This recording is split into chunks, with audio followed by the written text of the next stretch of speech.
APA, the American Psychological Association, pushes polyamory for preteens in public schools. So the American Psychological Association has now decided that not only is polyamory, having quote unquote monogamous relationships with polygamous people, right?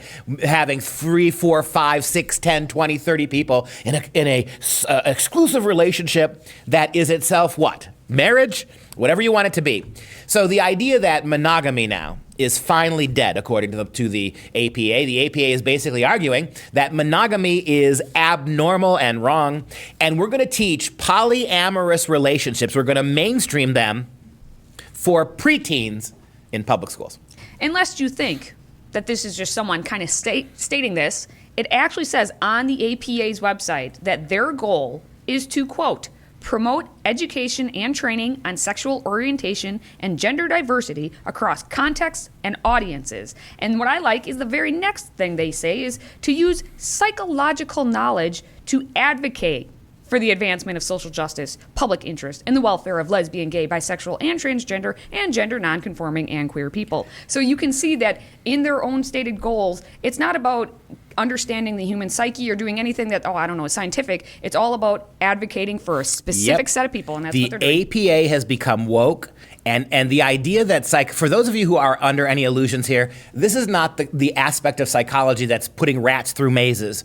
This is the unscientific version of psychology. It was a California teacher who discovered the LGBT consensual non-monogamy task force. Let me say it again. The LGBT Consensual Non-Monogamy Task Force. A task force for the LGTB activists to destroy monogamy. And do you remember when gay marriage was being pushed? Do you remember when Biden did it? After Obama didn't have to run for president again, suddenly he got woke. He did. In 2008, he was all about traditional marriage, as was Hillary. Then he got the second term in 2012, didn't have to run again, and all of a sudden, he evolved, right? But I remember distinctly during that debate that not only will gay marriage, the LGBTQ push for gay marriage, not only will that not destroy traditional marriage, it will solidify monogamy, because what gay men and women want is the kind of stable monogamous relationships that heteros have had for thousands of years.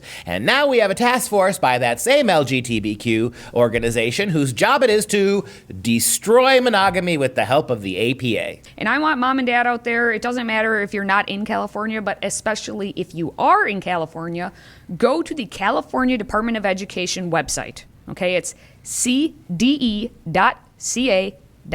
or just go to Google and type in California Department of Education. And then within that, search for the Health Education Framework, and you will find everything laying out all the ideas and everything that's coming to the California schools if they're not already in there. But this is exactly what they want to do, the Health Education Framework for California. So now we have a situation where polygamy and monogamy are considered equals. But once you do that, for thousands of years, polygamy has been banned, which means polygamy is now a persecuted, protected class, and the polygamists now turn on the monogamists, right? See how exclusive you are? Polyamory includes everybody. We could have 40 people in a bed having sex, all of us being committed to each other. But you monogamists, you only sleep with one other person. Already you see the handwriting on the wall.